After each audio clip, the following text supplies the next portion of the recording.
clôt l'atelier sur les CICBNL et je vous remercie. Village Venus dans la ville de Kinshasa.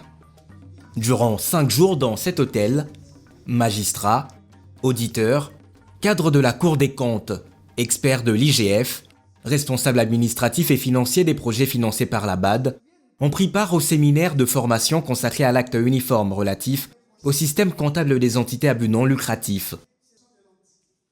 Oui, cela vous paraît carrément tiré par les cheveux. Rembobinons. L'acte uniforme relatif au système comptable des entités à but non lucratif, qu'est-ce vraiment ? Il s'agit d'un document entré en application dans les États parties au traité de l'OHADA depuis le 1er janvier 2024.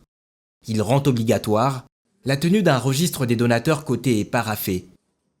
Et toute entité à but non lucratif a l'obligation d'ouvrir et de tenir à jour un registre des donateurs. Là aussi, vous vous sentez un peu esseulé. Le registre des donateurs est une obligation comptable et légale pour les entités à but non lucratif, notamment dans l'espace OHADA depuis le 1er janvier 2024. Il assure la traçabilité des dons, en espèces, en chèques et en nature. Ah là, ça devient un peu plus clair. Ce registre doit recenser l'identité du donateur, la date, le montant et le mode de libération. Son absence peut entraîner des sanctions pénales et fiscales.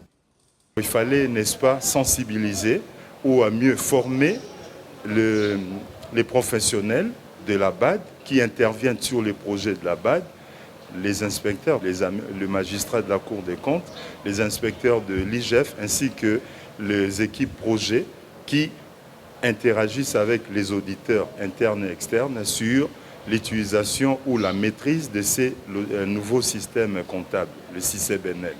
Alors ensuite de cela, pourquoi le CICBNL? Parce que les auditeurs, quand ils vont venir, ils se prononcent essentiellement sur 2 aspects. Il y a premièrement la régularité de ces états financiers. Or, la régularité fait appel à la conformité aux lois et règlements. Aujourd'hui, nous pouvons dire que les objectifs assignés à cet atelier ont été atteints, d'autant plus que les auditeurs de la Cour des comptes, en plus des normes ISAE édictées par Intosai, ils ont appris et maîtrisé en peu de temps, parce qu'il y avait non seulement des cours magistrales, il y avait également des ateliers participatifs qui ont fait à ce que beaucoup de pratiques ont été développées. Donc aujourd'hui, ils peuvent, n'est-ce pas, aller dans différents projets, travailler calmement et émettre aisément leurs opinions. Sachant que les 2 normes vont, n'est-ce pas, les aider à émettre les 2 rapports qui sont attendus par la BAD, qui sont les rapports sur le contrôle interne, la management letter, et puis les rapports d'opinion. Donc aujourd'hui, je peux dire qu'ils sont, aptes à pouvoir émettre calmement leurs opinions sur les différents projets. Ce séminaire a constitué une étape importante dans la consolidation des capacités des acteurs de contrôle, la promotion de la transparence financière et le renforcement de la gouvernance publique en RDC. Organisé dans le cadre du projet d'appui à la relance de l'économie congolaise, financé par la BAD et supervisé par la CFF. Cette session a permis aux participants de renforcer leurs capacités sur les référentiels de ce système comptable. C'est d'abord les normes CICBNL qu'on n'avait pas. Avant, il y avait le système OHADA qui s'appliquait pour toutes les entités. Aujourd'hui, on a distingué les entités à but non lucratif et les entités les autres. Ce qui fait qu'on a instauré ce nouveau système de CICBNL qui s'applique aux entreprises à but non lucratif. Je dirais qu'il y a un point de plus qu'on a appris. Maintenant, on saura bien faire l'audit en sachant ce qu'on doit retrouver dans les états financiers selon les normes. Vraiment, c'est une expérience très enrichissante pour nous en tant que magistrats à la Cour des comptes, donc auditeurs.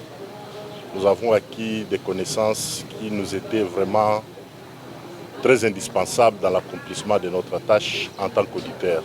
Nous ne pouvons que remercier l'organisateur qui est la BAD ainsi que toute l'équipe d'experts formateurs qui nous ont tenus en haleine durant toute la semaine que nous venons d'achever. Ce qu'on peut attendre de cette formation, c'est que la qualité de notre travail d'auditeur sera améliorée.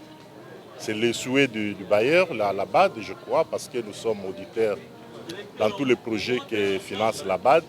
Nous croyons que les rapports que nous allons produire après cette formation sera beaucoup plus amélioré que ce que nous avons produit durant les missions antérieures.